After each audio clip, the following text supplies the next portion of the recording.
మాజీ సీఎం కేసీఆర్ గారు తాజాగా ఆయన ఫామ్ హౌస్‌లో బీఆర్ఎస్ పార్టీ నేతలతో సమావేశం కావడం జరిగింది. అయితే ప్రస్తుతం తెలంగాణ రాష్ట్రంలో ముఖ్యంగా హైదరాబాదులో బీఆర్ఎస్ నాయకుడైనటువంటి పాడి కౌశిక్ రెడ్డి చేసిన వ్యాఖ్యలు 2 రాష్ట్రంలో తీవ్ర దుమారం అయితే రేపాయి. ఆంధ్ర నుండి బతకడానికి తెలంగాణకు వచ్చారు.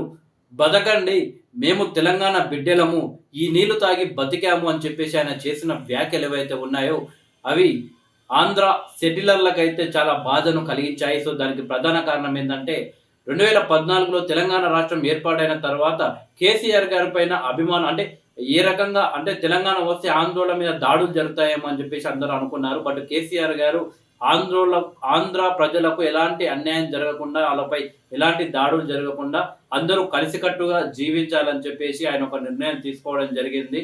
కేవలం రాష్ట్రాల పరంగా విభజించడం జరిగింది. కానీ మనుషులుగా మనమంతా అన్నదమ్ములం అనే ఒక సూత్రాన్ని అయితే ఆయన కేసీఆర్ గారు ఫాలో కావడం జరిగింది. కానీ ఉన్నట్లుండి పాడి కౌశిక్ రెడ్డికి ఏమైందో తెలీదు కానీ 2 ప్రాంతాల మధ్య అయితే ఒక చిచ్చయితే పెట్టడం జరిగింది. దానివల్ల ఇప్పుడు ఆంధ్ర సెటిలర్స్ అయితే బీఆర్ఎస్ పార్టీ అలాగే కేసీఆర్ గారిని ఎలాగైతే మొన్న జరిగిన అసెంబ్లీ ఎన్నికల్లో వారిని ఆదరిస్తారా, అదే విధంగా ఆదరిస్తారా లేదా అనేది ఆసక్తికరంగా మారింది.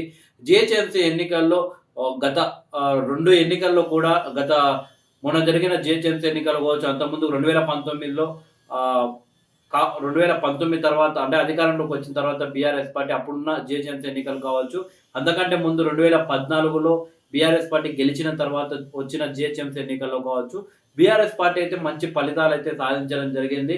అయితే మొన్న అసెంబ్లీలో తక్కువ సీట్లు బీఆర్ఎస్ గెలుచుకొని ప్రతిపక్షానికి పరిమితం కావడం జరిగింది. తెలంగాణ ప్రజలంతా కేసీఆర్ గారి నాయకత్వాన్ని మాకు వద్దు అని చెప్పేస్తే ఆంధ్ర సెటిలర్లు మాత్రం కేసీఆర్ గారికే ఓటు వేయడం జరిగింది. సో ఆయన మీద ప్రేమతోనా లేకపోతే హైదరాబాద్ అభివృద్ధిని దృష్టిలో పెట్టుకొని వేశారా తెలియదు కానీ బీఆర్ఎస్ వైపు అయితే వాళ్ళు నిల్చోవడం జరిగింది.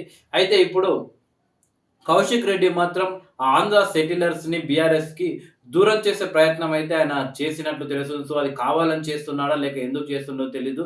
సో ఆయన నోరుకైతే అదుపు అనేది లేకుండా పోయింది. ఒక ఎమ్మెల్యే అని కూడా మర్చిపోయి ఇష్టం వచ్చినట్లు మాట్లాడడం, అవతలి వ్యక్తిని ఇష్టం వచ్చినట్లు తిట్టడం ఇవన్నీ కూడా కౌశిక్ రెడ్డి చేస్తున్నాడు. సో ఆయనను ఎవరన్నా బడా నేత అంటే బీఆర్ఎస్‌లో బడా నేతలు అలా ఎంకరేజ్ చేస్తున్నారా?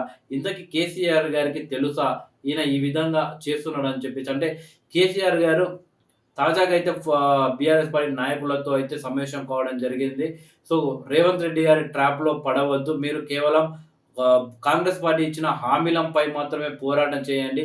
అనవసరంగా రేవంత్ ట్రాప్‌లో పడి మీరు బుక్ అవ్వద్దు అని చెప్పేసి ఆయన చెప్పడం జరిగింది. సో కౌశిక్ రెడ్డి నోరు కూడా అదుపులో పెట్టండి. సో తనను అదుపులో పెట్టానని కూడా బీఆర్ఎస్ నాయకులకైతే కేసీఆర్ గారు చెప్పినట్లు వార్తలు వస్తున్నాయి. నిజంగానే కేసీఆర్ గారు ఏదైతే ఏ ప్రభుత్వం అయినా సరే అండి, మనం కేవలం కాంగ్రెసే లేదా బీఆర్ఎస్ అని కాదు. ఏ ప్రభుత్వం అయినా సరే కానీ ఎన్నికలకు ముందు ఇచ్చిన హామీలు నెరవేర్చాలి. నెరవేర్చకుంటే అవి నెరవేరే విధంగా ప్రతిపక్ష పార్టీలు ఫైట్ చేయాలి. అంతేగాని ఈ విధంగా ఇదెక్కడి పంచాయతీ కౌశిక్ రెడ్డికి. అంటే కష్టపడి ప్రజల కోసం పోరాటం చేసినోడు ఎమ్మెల్యే అయితే ప్రజలకు మంచి జరుగుతుంది. ఒకవేళ ప్రతిపక్షంలో ఉంటే మళ్ళా పోరాటం చేసి ప్రజలకు మంచి చేసే విధంగా ప్రయత్నం చేస్తారు. ఈయననే ప్రజల కోసం పనిచేసిన వ్యక్తి కాదు కదా. వైఫ్‌ను, కూతురును తీసుకువెళ్ళి నన్ను గెలిపియకుంటే మేమందరం చచ్చిపోతాం అని నియోజకవర్గ ప్రజలందరినీ భయపెట్టిస్తే భయపడి ఓట్లేసినోడు ఎమ్మెల్యే అయితే గిట్లుంటది పరిస్థితి. ప్రతిపక్షం అయినప్పుడు ప్రభుత్వం పైన వాళ్ళు ఏదైతే హామీలు ఇచ్చారో వాటి గురించి కొట్లాడకుండా ఈ విధంగా వ్యక్తిగత దాడులు చేసుకుంటా మీది ఆంధ్ర, మా తెలంగాణ, అసలు ఎవడైతే ఈ కౌశిక్ రెడ్డి అనేటాయన ఉందో ఆయనే తెలంగాణ ద్రోహి. అసలైన తెలంగాణ ద్రోహి కౌశిక్ రెడ్డి. తెలంగాణ ఉద్యమం జరుగుతుంటే తెలంగాణ బిడ్డల మీద దాడి చేయించినోడు కౌశిక్ రెడ్డి వైఎస్ జగన్మోహన్ రెడ్డితో కలిసి. ఇప్పుడు నీళ్ళాయన అద్దాయన అని పైసల కోసం కక్కుర్తి పడే కౌశిక్ రెడ్డి తెలంగాణ ఉద్యమంలో పాల్గొనకుండా పైసలకు, పదవులకు ఆశపడి వైఎస్ జగన్మోహన్ రెడ్డి ఎంబడి తిరిగినోడు. ఇప్పుడు నీతులు మాట్లాడుతుండు. 2 ప్రాంతాల మధ్య చిచ్చు పెడుతుండు. సో మొత్తానికైతే బీఆర్ఎస్ పార్టీకి ఒక పెద్ద ఎదురుదెబ్బ తగిలేలా కౌశిక్ రెడ్డి అయితే చేయడం జరిగింది. సో కేసీఆర్ గారు అందుకే పార్టీని అలర్ట్ చేశాడు. సో ఇలాంటి ట్రాప్‌లో పడకుండా కేవలం ఏదైతే హామీలు ఇచ్చిందో ఆ హామీల మీద కొట్లాడండి.